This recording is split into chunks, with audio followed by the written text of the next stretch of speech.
राहुल गांधी की जब सदस्यता गई तो महारानी के एक केस में गई थी ना, और अभी एक और पनौती को लेकर के केस हो गया है। पनौती का मतलब क्या?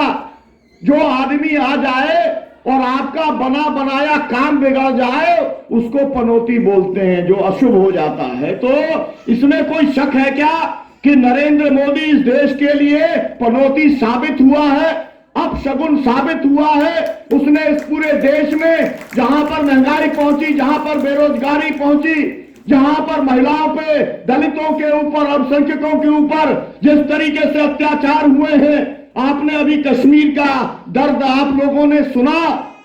आप सोच सकते हैं 3-3 चीफ मिनिस्टर एक एक साल तक जेल में पड़ा रहे, नजरबंद रहे। लेकिन मैंने ये देखा कि चुनाव खत्म होने के बाद में इनके कितने प्रवचन हो रहे हैं, तो सबकी दुकान बंद है। एक भी व्यक्ति के पूरे दिसंबर में, जनवरी में कोई प्रवचन नहीं हो रहा। मतलब जितना जहर फैलवाना था इन बाबाओं के माध्यम से, वो भारतीय जनता पार्टी ने प्रायोजित करके उनके कार्यक्रम करा के जहर फैलाने का काम किया। सरकार अपना कोई भी संबंध इजराइल के साथ में क्यों ना रखती हो। दूसरी बात मैं आपका ध्यान आकृष्ट करना चाहता हूं, जो इस समय चल रहा है देश के अंदर नफरत फैलाने का काम, वो नफरत फैलाने के लिए इन चुनाव में भी कोशिश हुई, लेकिन वो कामयाब नहीं हुई। और उसके अंदर जनता का सबसे बड़ा धन्यवाद देना चाहिए कि उसको ये समझ में आने लगा है कि नफरत से नुकसान होता है, हिंसा से नुकसान होता है, दंगों से नुकसान होता है। और आपको ये प्रमाण देना चाहता हूं, मैं आता हूं मध्य प्रदेश से, मेरे यहां पर कुछ बाबा लोग हैं जिनकी कथाएं 1-1, 2-2 लाख लोग सुनने के लिए जाते हैं, जिनके प्रवचन। अब जब एक कुबेश्वर धाम चलाता है एक प्रदीप मिश्रा जी, बागेश्वर धाम चलाते हैं पंडित धीरेश शास्त्री जी, और सारे तमाम सारे लोग हैं, नाम नहीं लूंगा। लेकिन मैंने ये देखा कि चुनाव खत्म होने के बाद में इनके कितने प्रवचन हो रहे हैं, तो सबकी दुकान बंद है। एक भी व्यक्ति के पूरे दिसंबर में, जनवरी में कोई प्रवचन नहीं हो रहा। मतलब जितना जहर फैलवाना था इन बाबाओं के माध्यम से, वो भारतीय जनता पार्टी ने प्रायोजित करके उनके कार्यक्रम करा के जहर फैलाने का काम किया। इन बाबाओं से सावधान रहने की जरूरत है।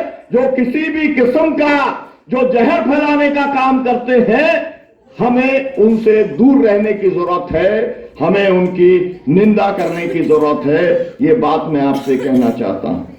मैं आपसे यह भी कहना चाहता हूं, इस समय गांधी का एक विचार और एक गोडसे का विचार, इस बीच में एक संघर्ष चल रहा है।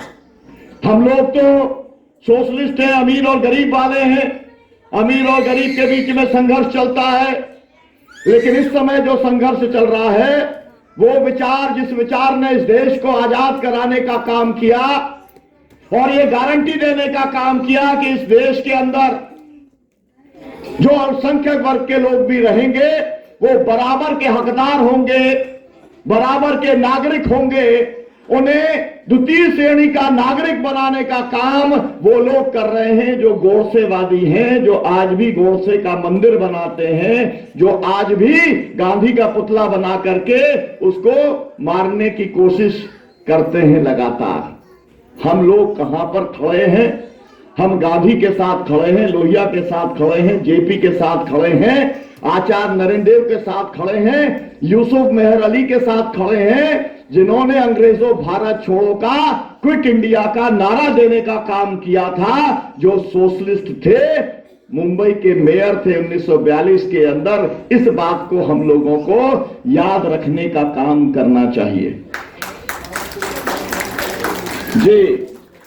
जिन्होंने अब्दुल गफ्फार खान साहब, बादशाह खान साहब, जिनको लेकर के फिर से एक तरीके से मतलब उन्हें जिंदा करने का काम, उनके सोच को जिंदा करने का काम फैजल भाई और खुदाई खिदमतगार के जो साथी है वो कर रहे हैं। और आप में से ज्यादातर बहनें या ज्यादातर साथी जो यहाँ पर आए हैं, वो सब उस मूवमेंट के साथ में जुड़े हैं, उनको भी याद करना बहुत जरूरी है।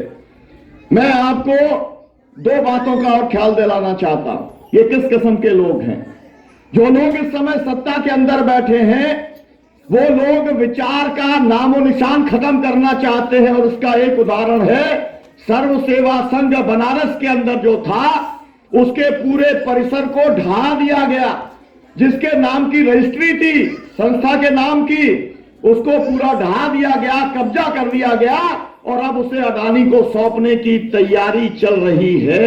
मेरा कहने का मतलब यह है, जो भी लोग इस देश के अंदर संस्थाएं चला रहे हैं, संस्थान चला रहे हैं, उनको इस बात से सबक लेने का काम करना चाहिए।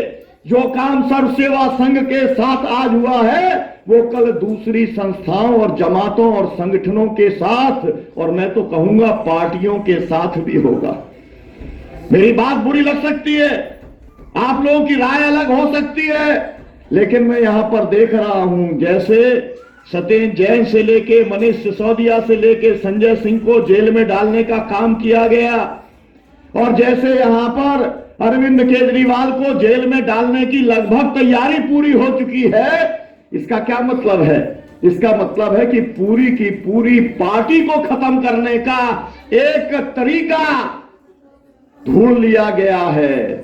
दूसरी पार्टियां खुश हो सकती है, मैं समर्थक नहीं हूं। आम आदमी पार्टी का मैं समर्थक नहीं हूं, मैं अरविंद केजरीवाल का समर्थक नहीं हूं।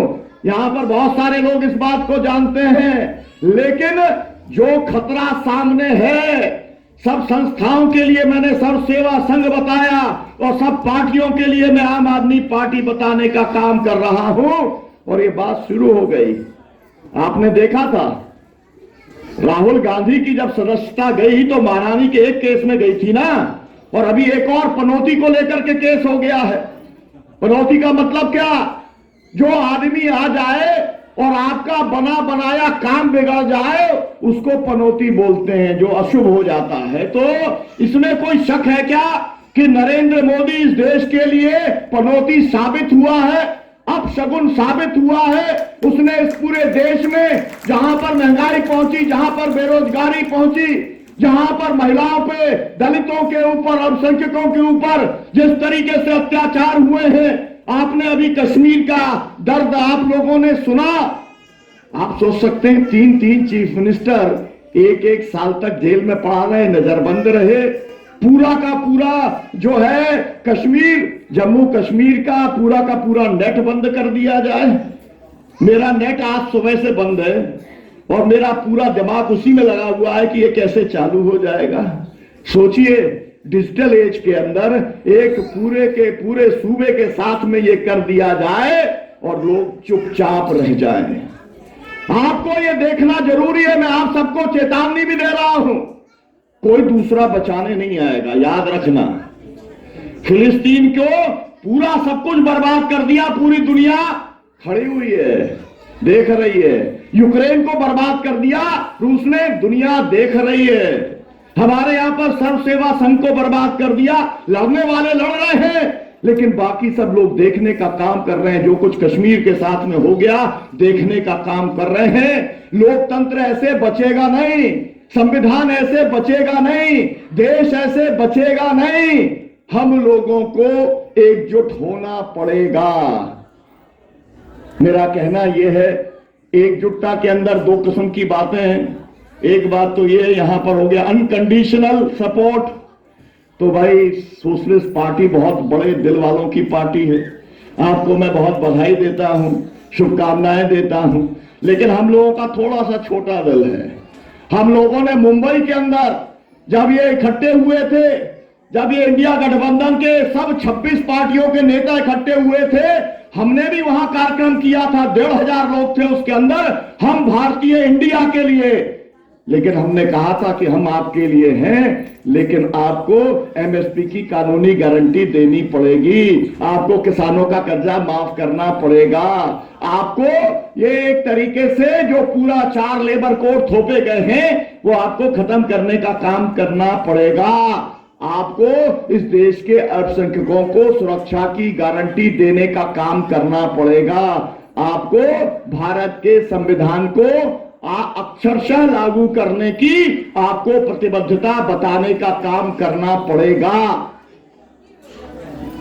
हम लोग इस सम्मेलन में आए हैं, इससे पूरी प्रक्रिया को समर्थन देने के लिए आए हैं और हम ये कहने के लिए आपसे आए हैं कि आप सब लोगों को अब 5 राज्यों के अंदर अगर ईवीएम का कोई बड़ा घोटाला नहीं हुआ तो इतना तो तय है कि ये जो पूरा का पूरा चुनाव है ये भाजपा के खिलाफ में जाने वाला है। ये जो पूरा का पूरा चुनाव है ये इंडिया गठबंधन के पक्ष में जाने वाला है। तो इसलिए आप सबसे अपील करके मैं अपनी बात समाप्त करता हूं। मुझे मालूम है कि आपको जाने की जल्दी है। मैं अपनी बात सोशलिस्ट पार्टी के प्रयास को समर्थन देते हुए, शुभकामनाएं देते हुए मैं अपनी बात को यहीं पर समाप्त करता हूं। फिर मिलेंगे, फिर कभी विस्तार से बात होगी। बहुत बहुत शुक्रिया, धन्यवाद।